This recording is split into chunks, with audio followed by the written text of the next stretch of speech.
한 30대 남성이 야구 방망이와 골프채 등으로 고가의 외제차를 부수는 영상이 공개되면서 그 이유에 궁금증이 쏠렸는데요.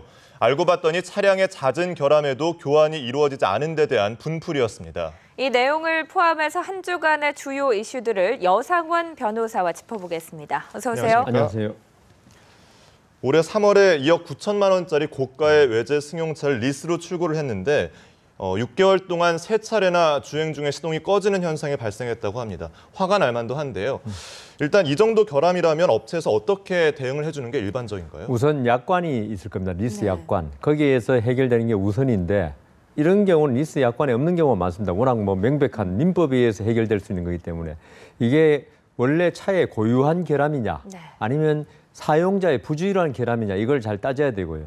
고유한 결함이라면 민법 제581조의 하자담보 책임이라고 있습니다. 거기에서 계약을 해제하고요. 해지라고 그러죠. 리스 계약 해제하고 그 사용자는 자동차 돌려주고 그동안의 사용료와 그다음 이 자동차 사용자가 입었던 손해를 서로 정산해서 나머지 돈이 있으면 돌려받고 아니면 반환하는지 이렇게 가는 게 원칙이고 이게 지금 리스이기 때문에 리스 약관에 아마 이렇게 또 완전한 자동차 이런 고장이 없는 자동차를 새로 바꿔주도록 돼 있을 가능성도 있기 때문에 그 두 가지 중에 하나로 해결이 될 것 같습니다. 네, 말씀하신 대로 리스 차량입니다. 그렇기 때문에 어떻게 보면 소유권이 구매자에게 완전히 넘어갔다고 볼 수 없지 않는가 하는 생각도 드는데요. 이렇게 차량을 고의로 파손을 시켰을 경우에 법적인 문제는 어떻게 되는 겁니까?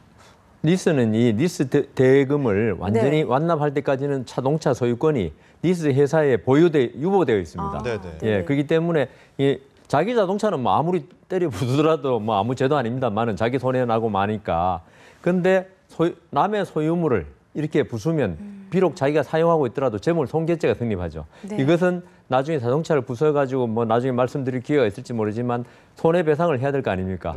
그런 민사상의 손해배상과는 별개로 형사상의 책임도 져야 되는 거죠. 그러니까 성질 나쁘면 항상 이렇게 손해봅니다.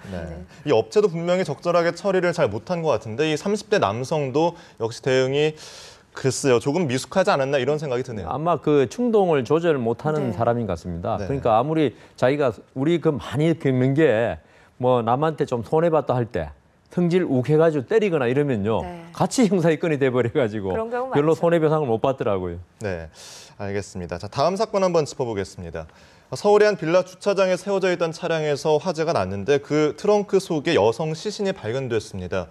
자, 일단은 서울에 연고도 없고 그 차 주로 확인이 됐는데 누군가의 살해를 당하고 나서 시신을 유기한 그런 정황으로 봐야 할까요? 예, 이게 사람을 살해하고 나서 차에 불을 태웠냐, 아니면 차에 산채로 넣은 채 불을 질렀느냐는 폐를 보면 압니다.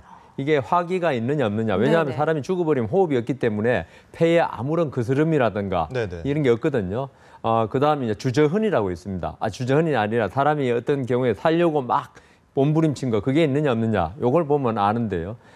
이 경우는 아마 고구마 부검을 해보면은 과연 살해 후 이렇게 한 거냐 아니면 차에 태운 채로 불을 질렀느냐. 요걸 알 수 있겠죠.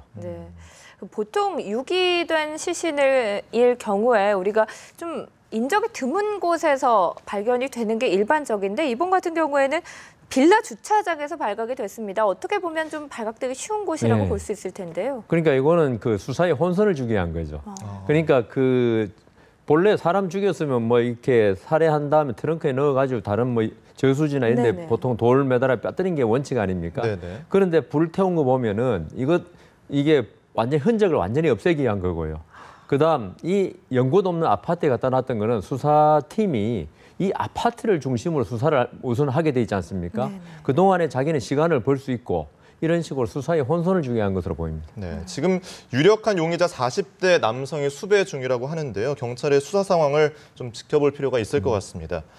자, 이번엔 포스코 비리 수사를 좀 얘기할까 하는데요. 6개월 동안 진척이 없다가 지금 MB 정권의 실세들과의 어떤 연결고리를 파악한 걸로 알려지고 있습니다. 지금 수사 초점이 어디에 맞춰져 있나요? 그러니까 우선 포스코에서 MB 측근들의 관여하고 있는 업체에 무슨 외주를 주거나 용역을 주거나 이렇게 했을 거 아니겠습니까? 그럴 때 그 외주나 용역 대금이 과연 적정한 대금인지 그게 이제 수사에 초점이 되는 거죠. 그게 적정한 대금이었으면 좀 부적절하더라도 범죄까지는 안 이르는데 그다음 이게 보통 포스코 정도 되면 요새 아주 작은 아파트에서 뭐 하나 수리하는데도 보통 입찰을 합니다. 네. 왜냐하면 아파트 입주자 대표들이 오해를 사기 싫어서 포스코 같은 거대 기업에서 이런 걸 할 때 과연 입찰을 했느냐 아니면 수의 계약을 했느냐 요 두 가지의 그 수사를 초점을 두면은 네. 과연 이게 부당한 혜택을 주게 한 건지 아니면 우연히 이렇게 그 MB의 그 측근들의 업체에 우연히 간 건지 그게 판단될 수 있을 것입니다. 네.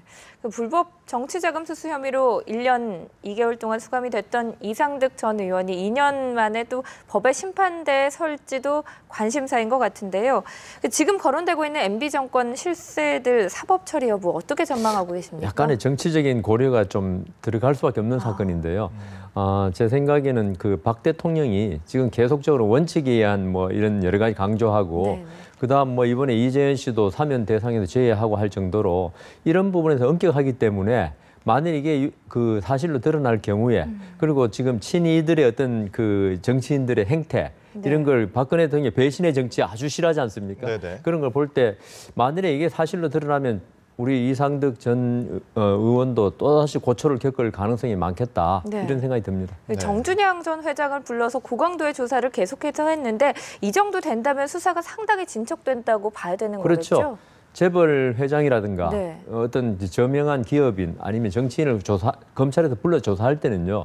일단 그 제3자, 그냥 참고인 조사를 통해서 또는 금융거래 계좌 내역 추적을 통해서 상당한 증거가 물증이 확보되어 있는 경우가 많습니다. 왜냐하면은 이런 분들을 별로 증거도 없는데 그 고소인 말만에 포토라인에 세워가지고 망신을 다 줘버리면은 그 뒷감당을 검찰이 하기 어렵거든요. 그래서 이런 경우에는 아까 말씀하신 대로 정준영 전 회장을 할 때는 이미 증거가 많이 확보되어 있다고 봐야 됩니다. 네.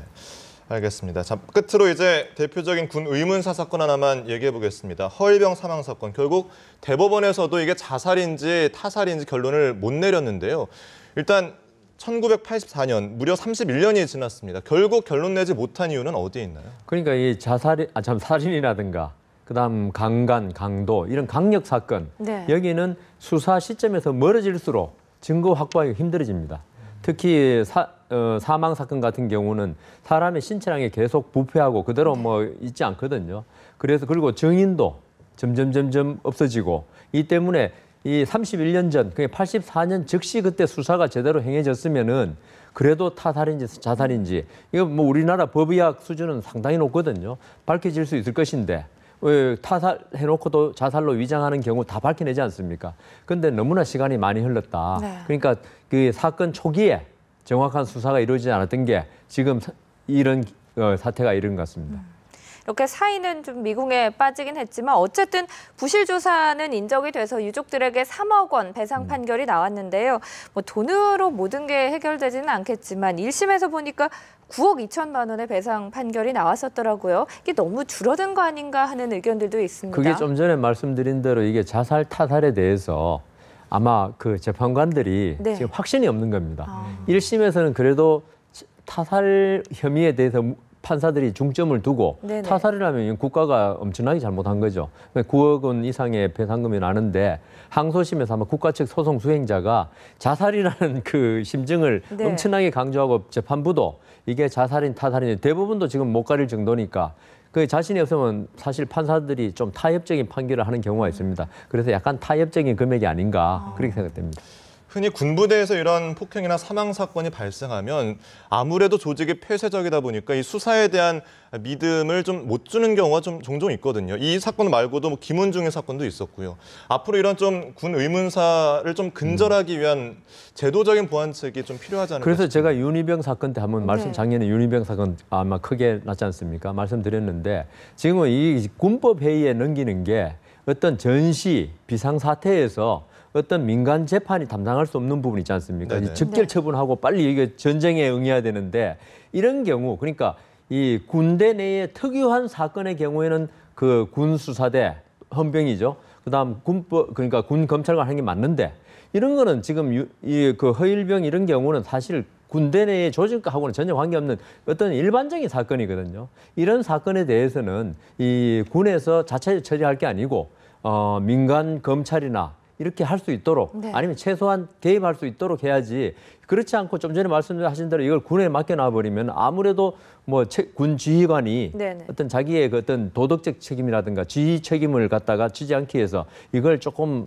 다른 방향으로 비트는 네네. 경향이기 때문에 제 생각에는 군의 특수한 사건이 아니면은 네. 좀 그 민간 검찰, 민간 경찰이라고 하니까 뭐 사회 경찰이 좀 개입할 수 있는 여지를 남겨놓는 게 그건 군으로서도 좋은 겁니다. 자기들이 이런 사건 생겼을 때 나중에 어떤 오명을 쓰는 것보다도 이 은폐한다는 네. 오히려 그 제3자가 개입해가지고 투명하게 하면은 자기도 책임을 면하는 거 아니겠습니까? 네, 사건 내용을 좀 들여다보고 좀 분류를 할 필요가 있다 이런 말씀이신 것 같습니다. 그렇습니다. 네, 오늘 말씀 여기까지 듣겠습니다. 지금까지 여상원 변호사와 사건 사고 짚어봤습니다. 고맙습니다.